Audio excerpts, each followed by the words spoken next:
152.5 obliterates the track record by 0.7 of a second. First leg of the quaddie tonight at Tabcorp Park, Melton, is the Easy Feed 3 free-for-all, the old Victoria Cup consolation, you'd have to call it. And again, this is a most interesting front line where the pole marker has speed. Resurgent Spirit, Solar Sonic can really rip the arm, makes every sense, is a quick beginner.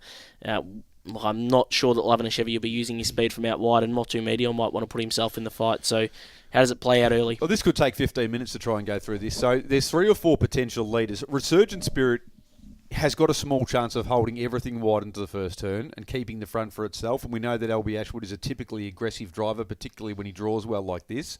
Motu Meteor gets out pretty well. Wouldn't be able to beat Resurgent Spirit for speed, in my opinion, but there's a chance if they really keep bullying forward. Would he be able to hold Solar Sonic in the early burn? Well, this is the big question. Now, this is going to be a matter of inches and intent.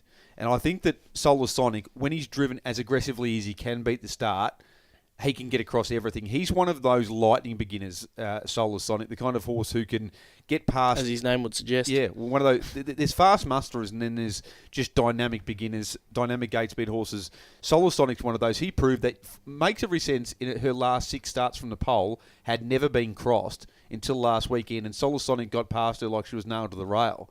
That's how quick he is. I think if Kima Frenning is up on the gate here, the scenario that I think is the most likely is that Solar Sonic will lead, but makes every sense will come across with Solar Sonic, a little bit like a greyhound race where the dogs come out together, and I think he's going to be able to push forward, or she's going to be able to push forward and secure the lead off Solar Sonic, just as she did last weekend. From there, she's going to be very hard to beat. And in my preferred scenario, Resurgent Spirit's in a bit of bother because now it's 3 poles. Motu Meteor is probably left with the task of breezing in transit because he has done a lot of that in his career. I think he'll be happy to do it. Most of those horses drawn off the second line here, like your Three Ways, your Bad Billies, and good horses wide on the front line, like Brello's Pass and Love and a Chevy, none of them are breeze horses. So Motu Meteor is most likely to have to lead up the one wide line here. But as I've mentioned, there's a range of different scenarios. Resurgent Spirit's a small chance to lead. Motu Meteor is a small chance to lead. Love and a Chevy may or may not, as you mentioned, use his early toe. I'm in your camp. I think from gate 7, with all that speed drawn inside of him, he'll probably go back at the start and save himself here. Audi Hare's in a very awkward spot. Not sure what he does from inside the second row. I think he's almost duty bound to follow through.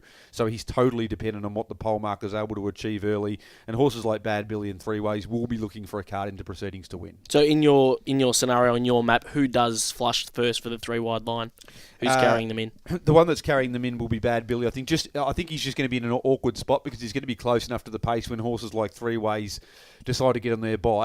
Sometimes with Bad Billy, he stays in when the 3 wide line emerges, but I think on this occasion, he's the one that's most likely to be flushed out. There is a chance that Three Ways might have to go it alone.